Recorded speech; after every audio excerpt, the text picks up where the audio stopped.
Hey guys, Dragon Archfiend 2000 here, back with another locals vlog video, I guess, like just a feature rat. So today, for this match, it is Spright versus, I believe, like Red Dragon Archfiend, I think it's the deck. So, looking at the opening hand, I've drawn double starter, angler, and smashes, and I think I lost a dice roll here, so my opponent will be going first. They emphatically set one path, so I draw for turn. In draw phase, I'm thinking about what to do. I'm just going to activate starter. I do starter and draw phase to play around droll. I feel like droll is probably something I should be more worried about than trying to bluff talents. So play around droll, summon starter, pay 11, get and summon out blue. Blue's going to go search for another sprite name. Here it's probably just going to be red. This is because I think my plan here is just to sort of I think I drew for turn Jet, if I'm not mistaken. I could be wrong. But yeah, special summon the red. Then I think Jet should be coming down. Yeah, so draw for turn was Jet. Here I'm searching my third copy, like my last spell that's in my deck. So it should be just the last copy of starters. So right now all I'm trying to do is set up a. I'm not too worried about killing because it's a bit difficult to kill with Spright just because unless your opponent puts like a really big body in the field, like a nib or something, it's kind of hard to kill. So right now I'm just trying to think of how I'm gonna like set up a board where I can set up maybe like Toad with the new swap and Ice Barrier cards, or if I can just like go into like sprint, summon two bodies, summon gigantic, summon like so like I think just swap from them. But as you can see here, my sprint gets Ash, so I'm thinking about whether to stop this or not.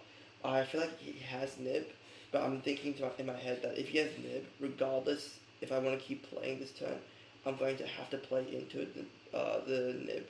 So I chain red here to stop the what do you call it? To stop the Ash, and then I summon out.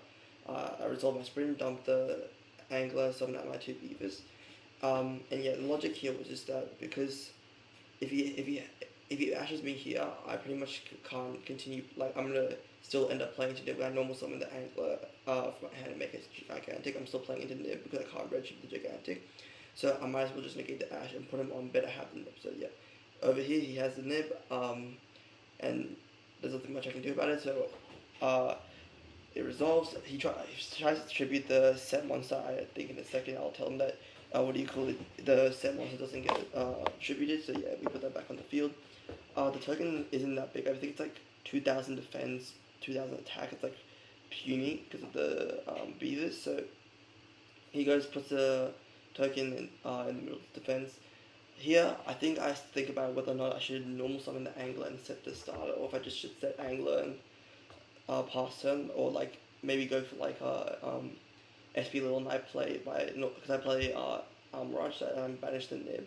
So I'm just thinking about that. I still haven't used the imperm in my hand, and he only has 2 cards and he didn't play last turn. So I'm like not too worried about this position. Like I still think this is quite like winnable for me.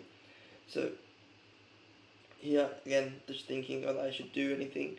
If I had a way to like extend that didn't require normal something, I could pitch the angler to summon like beaver plus the what's it called the nimble sunfish to like try and keep playing, but obviously that couldn't happen. So yeah, I ended up deciding to just normal summon the angler, so I have a level 2 to tribute on his turn for starter. So now he's using Bone Archfiend. So this is the 1 card combo the thing the deck has, where you have to send from cost from hand or field to special summon it, and then you can use it on field to target a fiend on your field to reduce or increase its level by 1, and then you can send a fiend from your deck to graveyard. So here I'm just chaining starter to summon out, like, I think I summon out red here because I play 2. And this is just to be like, if you're going to use your battle phase, you use it now so that you can't, like, kill me. And then next turn I'll activate starter and hopefully be able to win from there. So it flips up the, I don't know what the card is, but it's like some, let me see if I can read this. It's some Oompa Loompa or something, I don't know. So he flips up that. I think that's a tuner on his field, so he does have a tuner, and he goes straight into the original Red Dragon Archfiend. Yeah, I think he's just thinking about what to summon here. I'm pretty sure it's just the Red Dragon Archfiend. So here, yeah, he finally commits to summoning the Red Dragon Archfiend. Here I have to read what it is because I'm pretty sure this has like a relevant effect where there's like some battle phase shenanigans with like if it destroys a defense position monster, it can destroy all of them, and then also like do something about like in end phase if any monster that did not declare an attack has to die or like get destroyed. So he then moves to battle phase. I still have smashes and imperm sets. So I think when he goes battle phase, I'm thinking of whether or not I should just go smashes the Red Dragon Archfiend, just to like stop him from what do you call it? Just getting rid of all my level 2 bodies, because I feel like if I can preserve, like Red is gonna die this turn regardless, and so is Angler. So I might as well just get rid of the Red Dragon Archfiend, keep the Nib token on field because he can't beat over because I think it has 3k defense exactly, and then 2k attack. And then that way, I at least have like one body where if I draw any level 2 monster, I can just normal summon it. Or I can just go starter into sprint and then... Because this Nib on field is actually good for me because of Mosquito, where if I just attack into like 3 times? Yeah, 3 times into the Nib, I'm able to go for game. So, and starter is just 3 bodies with 4 plus the Nimble Shadow Mosquito because I play... I play 4 nimble targets. I drew swap for turn, so that was obviously just made this even easier. I can play around everything if with the top deck swap. So he has the Ash Blossom. That's perfectly okay. We have the starter. Summon out blue. Blue's gonna add Jet. I don't have a target left for Jet. Even though I added here, I thought I had a target, but I realized that in a second that I ran out of targets. I forgot that turn 0 I actually went through like. I thought my hand was 2 starters, I searched the 3rd starter and I had to open the smashes. So, but it doesn't really matter here because all I have to do is just link to, he has another card in hand, I just have to link to into sprint, summon out the 2 bodies, overlay into Mosquito, and that's 3 monsters that can attack for 3k each. So here I'm just thinking, making sure I'm not like counting anything, making sure, because like, the thing is right, if you go for Mosquito and it's not game, it's like pretty bad for you. So I make sure that I'm also worried about life as well because I've taken like 23. So I was also calculating that if I attack into Nib like a few times, I'm not gonna die to like burn damage. So yep, link the sprint into sprint, summon out the Sunfish and the Beaver. And this is why I like playing 4 Beavers, like 4 nimble targets. It's really good because yeah, we have the life ones now. I think I'm 41 or 47. So yeah. Just, yeah, switch summon Mosquito, switch the battle, go effect, target the Nib, and then he's just making sure I don't die before I kill him, so I'll burn him for 3k, the token dies, I think I take 1000 here, then I attack with the sprint, again, to burn for 3k, and then that's clearly game because I'm on 37, it's not going to be, he'll die before if I were to die, he'll die before I die, if that makes sense. So yeah, that's game 1. On to game 2. He chooses to go first this time, which is fair enough. My hand is like crazy. It's Droll, double Beavers, red plus Druis. So I've drawn like 2 hand traps that are like pretty decent. I've drawn a good starter, and I've drawn like a semi-extender, which is like, I think will be hopefully good enough. So he starts off his turn by normal summoning the, I think it's Crimson Resonator. It's the one that adds another level 4 lower fiend from deck to hand, I'm pretty sure. So, I'm like, first action searching, I'm very okay with that. I'm just gonna drop Droll on res with the quickness, and hopefully that'll be like, stop him from doing too much. He searches this weird card that does like burn damage, like it's like an extender plus does burn damage. So, and it's level 2 or something, so I don't know. Oh no, it's level 3, so it means it makes this I found out what the name was, Soul Resonator, a 1 card into the Red Rising Dragon. So he just uses the effect, special summon itself, and then burn me for I think 600 because he has 2 fire monsters. So here again, he's just thinking about what his line is through Droll, which is fair enough. A lot of decks can't actually play through Droll, so yep, use the effect, burn for 600. 300 for each fire monster in the field, and then yeah, I'm just double checking this effect and seeing it doesn't have any other restrictions because Yeah. So yeah, it goes for the Red Rising Dragon.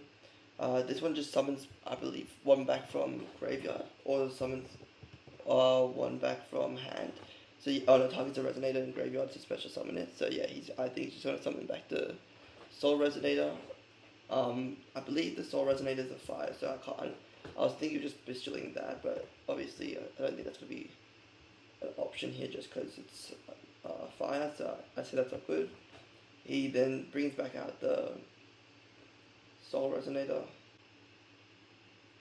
So yeah, should be just bringing out the Soul Resonator here, and he also, I think the other guy dumps a thing from deck as well.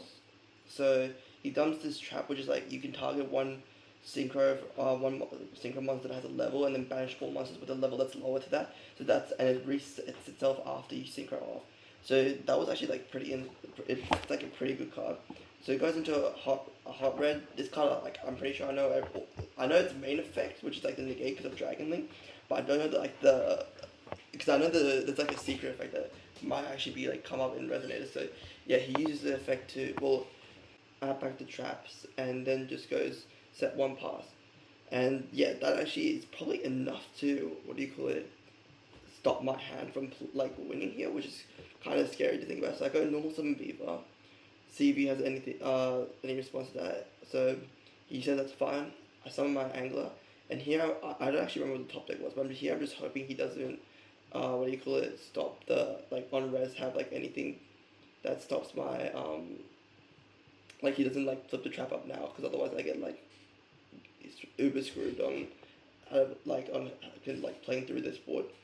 So here I think he's thinking on whether or not he wants to actually just use the trap, or I'm thinking of what I'm gonna do next, because I think he's given So I'm thinking, I think I'm gonna draw an Angler.